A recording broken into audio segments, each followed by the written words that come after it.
We have a tweet from Speedkicks that went mega viral throughout the community. People are discussing this on Reddit, on Twitter, on Twitch, on YouTube. This has sent shockwaves throughout the community, but really it's very simple. Speedkicks tweeted out January 17th, Tekken 7 but fixed. And it's the entire roster of characters, but about half of them are blacked out. And with this, he's basically saying if these characters were, let's say, gone or let's say changed, altered, then the game would be better for it. And I think just looking at this generally, what I love about this is the top row. The top row, all of the DLC besides Lei is blacked out. And I think this is kind of fair because the DLC has been brutal in Tekken 7. But this is pretty much known, right? We know the DLC is bad. What's really debatable is the base roster of characters. I see a lot of people saying, how would you block out Alyssa but not Eddie? How would you block out Katarina but not Shahid? When I look at this, I say, why isn't Paul Phoenix blacked out or King blacked out? But that's just because I've eaten one too many death fists and two too many rolling death cradles throughout my lifetime. This King is absurd, bro. This King is like ruining my... In the replies to this tweet, it was brutal. Of course, whenever you talk about characters and which character should be or should not be, it's going to be brutal. Speedkick says, I was going for interactive gameplay and I thought about chasing Alyssa around the whole game just to get close enough for her to decide if she wants to sidestep all my moves, backdash all my moves, or safe power crush all my moves. She had to get slugged. This is the thing about Alyssa. Alyssa is deadly. If you remove all of the DLC characters, Claudio would be #1 deadliest character in the game in online rank. Alyssa would be #2. But that's the thing too, I think a lot more people are starting to realize their power. No Yoshi in Tekken, it's a crime, says Tenchimitsu. Speedkick says the real crime is the pressure he exerts in this game now.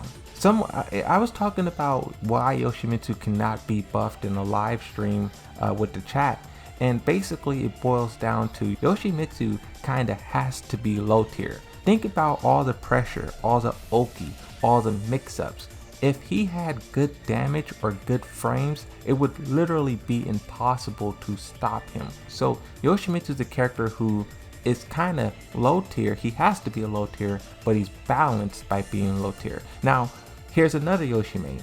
Looks like you can't handle certain matchups. Speedkick says, yes, the deductive reasoning of a Yoshi player. And I think this is kind of funny too. Whenever we talk about, oh, this character is problematic, there's always a response thrown into the mix like, oh, you're only saying that because you don't know the matchup. And I think that really kind of downplays what Tekken, what really happens, like the reality of what Tekken is. Sho Koyo, I think is how you pronounce that. Then why is Lei still there? Speedkick says he's a strange form of Tekken, but he's still playing the game.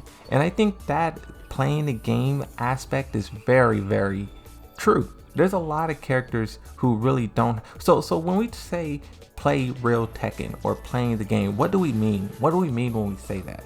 My interpretation of that is like actually worrying about punishment, actually worrying about spacing and movement and risk versus reward. There's a lot of characters where there is no risk. One thing that I realized too, a lot of how we feel about Tekken 7 is based on our skill level. I know Eddie is a very defeatable character, but still, like, my scrub fingers cannot properly punish and stop him. I know it's possible, but I'm just not capable of it. But for a person who doesn't know that it's possible to be Eddie, for them, he's the deadliest character in the game, like literally. Why is Steve there? All he does is mash back one to limit all your options and the player sucks.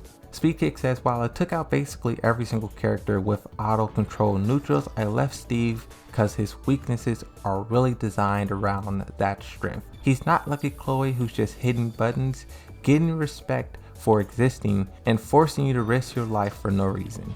There was one response here that was kind of interesting. When less than half of the roster plays real Tekken, I feel like that's more an indication that the definition should change as opposed to the characters / roster. Speedkick says, my brother, you are the first person to type real Tekken in this whole thread.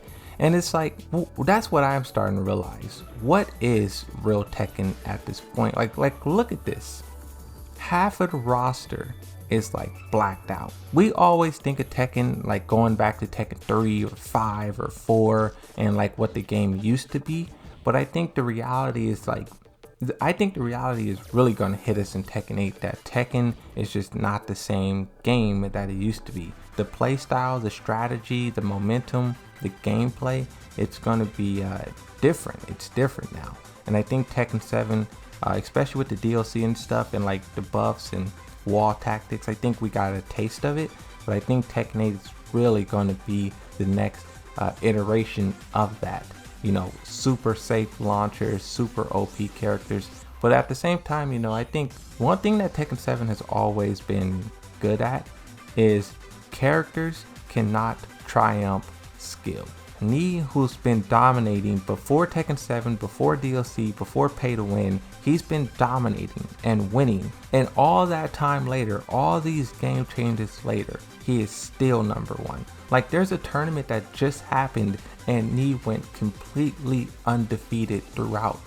And that's the thing about Tekken 7 that makes it kind of good. Yes, they make all of these odd decisions and we can't agree on balancing, but if you really put the time in and practice, the skill will triumph all. If I was making my own fixed Tekken 7 character select screen, it would look kind of similar to what Speedkicks has done.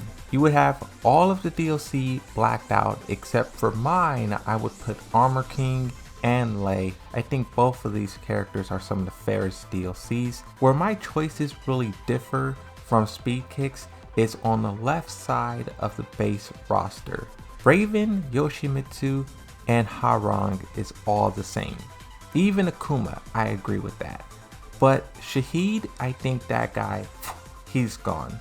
But what I cannot stand is King, Paul Phoenix, and Kazuya.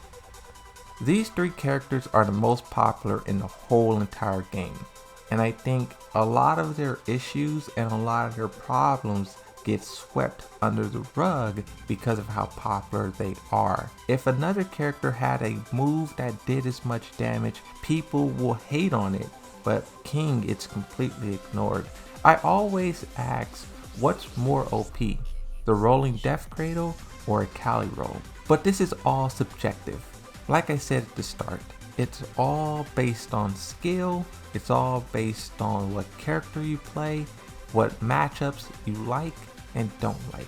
That's what I think makes these kind of discussions so interesting. There's never really a bad answer. I like discussions like this and I like to read other people's opinions and perspectives and just see how it matches against mine. Let me know what you guys think down below in the comments, whether you agree with Speedkicks, whether he missed something, and let me know what you guys think about my Tekken 7 Fix-It character select screen as well. Let me know what you guys think down below in the comment section. Be sure to hit that subscribe button, leave a like on this video. I want to thank everyone for watching and all of the support. Until then, I'll see you in the next video.